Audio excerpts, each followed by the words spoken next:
할렐루야. 오늘도 주님의 크고 놀라우신 은혜와 평강이 여러분에게 함께 하시기를 간절히 축복합니다. 9월 15일 월요일, 오늘 우리에게 주시는 하나님의 말씀은 창세기 44장 1절로 17절입니다. 요셉이 집 관리인에게 명령하였다. 저 사람들이 가지고 갈 수 있을 만큼 많이 자루에 곡식을 담으시오. 그들이 가지고 온 돈도 각 사람의 자루 아귀에 넣으시오. 그리고 어린 아이의 자루에다가는 곡식 값으로 가지고 온 돈과 내가 쓰는 은잔을 함께 넣으시오. 관리인은 요셉이 명령한 대로 하였다.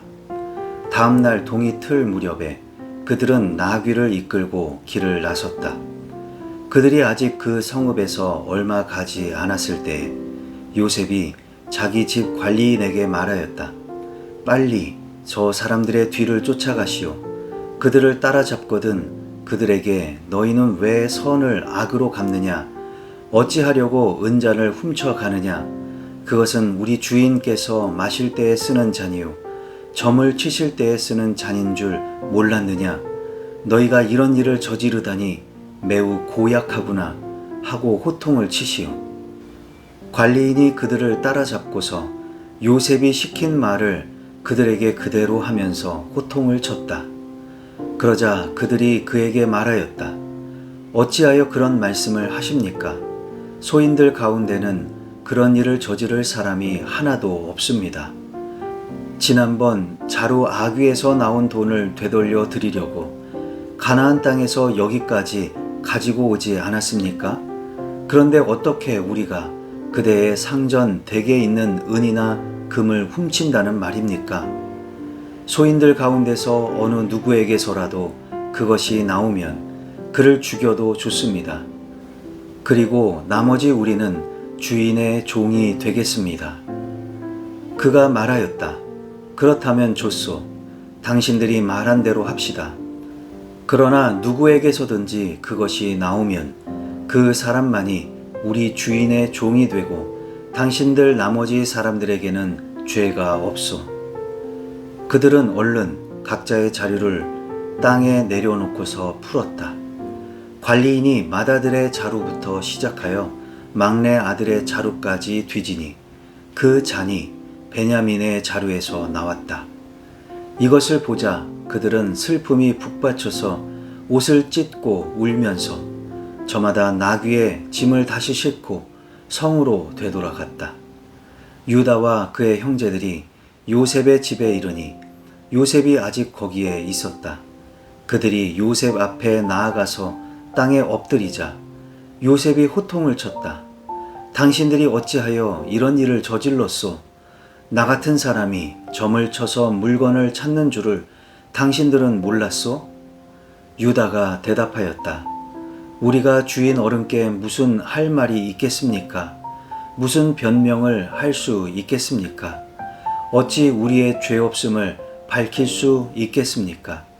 하나님이 소인들의 죄를 들추어 내셨으니 우리와 이 잔을 가지고 간 아이가 모두 주인 어른의 종이 되겠습니다. 요셉이 말하였다. 그렇게까지 할 것은 없소. 이 잔을 가지고 있다가 들킨 그 사람만 나의 종이 되고 나머지는 평안히 당신들의 아버지께로 돌아가시오.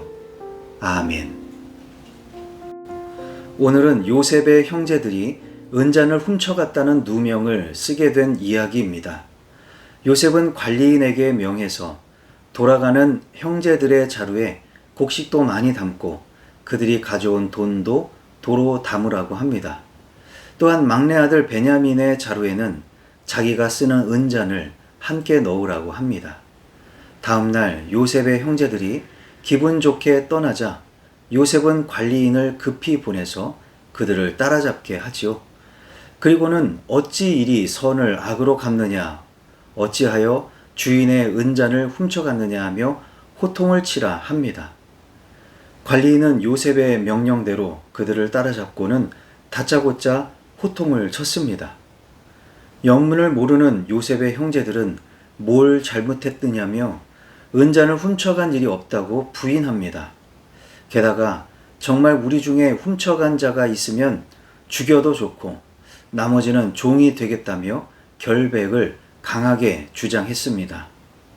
관리인은 한 발 물러나서 그렇다면 은잔이 나온 사람이 있으면 그 사람만 종이 되는 것으로 하고 물건을 뒤지기 시작합니다.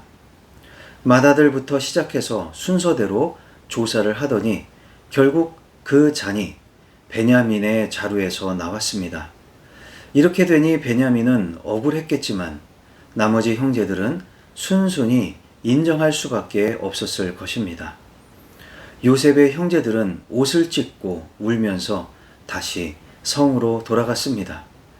요셉의 면전에서 유다가 말하기를 더 이상 변명할 수가 없다며 모두가 종이 되겠다고 합니다.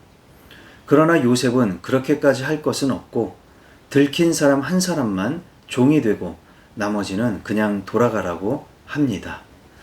자, 그럼 오늘 주신 이 말씀을 붙들고 우리는 어떻게 살아야 할까요? 첫 번째로, 죄 없음을 장담할 수 있습니까? 형제들은 호통을 치는 관리인에게 결백을 주장합니다. 물건을 훔치는 일을 할 사람이 하나도 없다 하고 그런 사람이 있다면 그를 죽이라고도 하고 그렇다면 모두가 다 종이 되겠다고 약속을 합니다. 물론 그들 중에 아무도 그런 일을 한 사람이 없으니 당연한 반응이겠지요. 그들은 요셉이 시켜서 은잔이 베냐민의 짐에 들어 있을 줄은 꿈에도 몰랐습니다. 결국 짐을 다 검사해 보니 베냐민이 죄를 뒤집어 쓰게 되었고 종으로 끌려가게 되었습니다. 죄를 묻는 자 앞에서 죄가 있는 줄도 모르고 죄를 강하게 부인하던 그들의 모습 속에서 그와 꼭 같은 케이스라고 할 수는 없겠지만 마지막 때 주님의 심판대 앞에 서 있는 우리의 모습을 생각해 봅니다. 그때는 우리의 모든 죄가 낱낱이 드러나겠지요. 우리의 행위대로 주님께서 판단하시고 갚아주실 것입니다. 그때에도 나는 아무 죄가 없다고 할 수 있을까요? 만약에 내가 죄가 있다면 죄값을 달게 받을 것이고 지옥에라도 가겠다고 말할 수 있을까요? 우리는 그날이 아니라고 하더라도 매일 나의 죄를 되돌아보고 점검해 볼 수 있어야 합니다. 내가 알고 지은 죄도, 내가 의도하고 지은 죄도 있지만 그렇지 않은 죄도 있습니다. 마치 악한 자가 와서 밭에다가 가라지를 뿌려놓은 것처럼 사단이 와서 우리의 마음에 악한 마음, 악한 씨앗을 뿌려놓을 수도 있는 것입니다.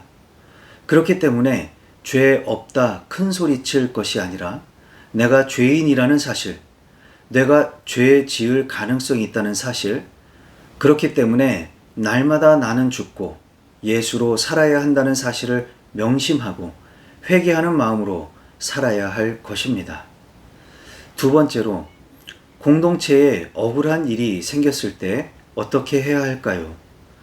한 명씩 짐 검사를 하다 보니 결국 요셉의 은잔이 베냐민의 짐에서 나왔습니다. 베냐민 자신도 정말 놀랐겠지요. 자기가 그런 일을 한 일이 없는데 그런 누명을 뒤집어 쓰게 되었으니 얼마나 억울하고 황당했을까요? 그러나 베냐민 못지않게 다른 형제들도 놀랐을 것입니다. 베냐민이 그런 짓을 해서 그 자신은 물론 모든 형제들까지 곤경에 빠지게 했으니 어쩌자고 그런 짓을 했느냐 하며 그를 크게 원망할 수도 있었을 것입니다. 그렇지만 적어도 성경의 본문에서 그런 모습은 보이지 않습니다. 베냐민 탓을 하거나 베냐민을 원망하지 않습니다. 그저 그들은 그런 사실이 드러나자 슬픔이 북받쳐 올라와서 옷을 찢고 울었다고 했습니다. 저마다 조용히 나귀의 짐을 다시 싣고 요셉이 있는 성으로 되돌아갔다고 했습니다. 여러분에게 이런 일이 생긴다면 여러분은 어떻게 하시겠습니까? 가족 안에서나 일터 또는 교회 안에서 어떤 한 사람 때문에 문제가 생겼다면 그를 탓하거나 원망하게 되지 않을까요? 그를 희생양으로 삼아서 그에게 책임을 떠넘기게 되고 나머지는 책임을 회피하기에 급급하지 않을까요? 지난날 요셉을 죽이려 하고 팔아 넘겼던 형제들이 이토록 성숙한 모습을 보여주고 다 함께 책임을 지려 하는 모습에 감동을 받습니다. 책임을 떠넘기는 공동체가 아니라 이처럼 서로 묵묵히 책임지려고 하는 공동체가 되시기를 바랍니다. 기도하시겠습니다. 사랑과 은혜가 풍성하신 하나님 아버지, 오늘도 말씀으로 새날을 열어주시니 감사를 드립니다. 죄를 짓지 않았기에 결백을 주장하고 그 대가를 기꺼이 치르겠다고 하던 요셉의 형제들 모습에서 죄에 대해서는 결코 장담할 수가 없는 우리 자신을 돌아보게 됩니다. 알고 지은 죄도 있지만 모르고 지은 죄도 있고 사탄이 와서 심어놓은 죄의 쓴뿌리가 있음을 기억하며 언제나 회개할 수 있는 겸손한 마음을 허락하여 주시고 죄를 이기는 성령의 법으로 우리를 다스리시고 통치하여 주옵소서. 또한 공동체 안에서 누군가 잘못을 하거나 누군가로 인해 문제가 생겼을 때가 있습니다. 그게 우리 자신일 수도 있습니다. 그럴 때마다 그 한 사람을 탓하고 원망하기보다는 그를 감싸주면서 함께 고통을 분담할 수 있게 하시고 서로 책임질 수 있는 성숙하고 사랑이 있는 공동체가 되게 하옵소서. 예수님의 이름으로 기도하옵나이다. 아멘.